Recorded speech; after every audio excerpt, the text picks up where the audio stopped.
ইসমাইল শহীদ রহমতুল্লাহ আলাই বুজুর্গ হইল তারা। ইসমাইল শহীদ রহমতুল্লাহ দিল্লিতে এক জায়গায় বয়ান করতেছিলেন, বহুত বড় বুজুর্গ ইসমাইল শহীদ। তো উনি বয়ান টয়ান 1 ঘন্টা করার পরে বয়ান শেষ, উনি চলে যাচ্ছে আরেক প্রোগ্রামে। এদিক দিয়ে তাকায়, তখন তার ইউটিউব ছিল না, যে ইউটিউব দেখে হুজুরের চেহারা মুখস্থ আছে, হুজুর চিনে ফেলছি। এখন তো আমরা রাস্তাঘাটে বেরোনো মুশকিল ইউটিউবের কারণে, নেটের কারণে।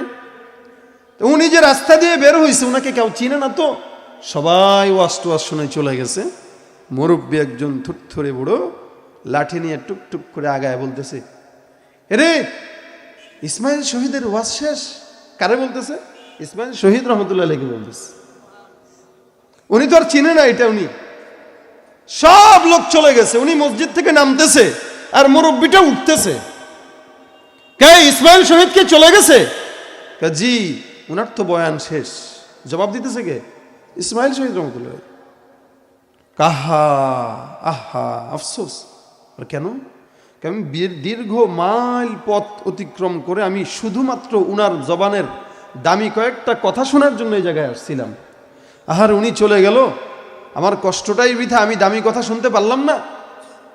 ইসমাইল শহীদ রহমতুল্লাহ বলতেছেন যে উনার কথাগুলা যদি আমি আপনাকে শোনাই, আপনি কি শুনবেন? কারে উনার কথাগুলা তো আমি তো উনার কথা শুনতেই আসছি, তুমি শোনাও বা অন্য কেউ শোনাক, আমার তো যে শোনাবে আমার তার দেখা দরকার নাই, আমাকে কি শোনাইলো ওটা আমার শোনা দরকার।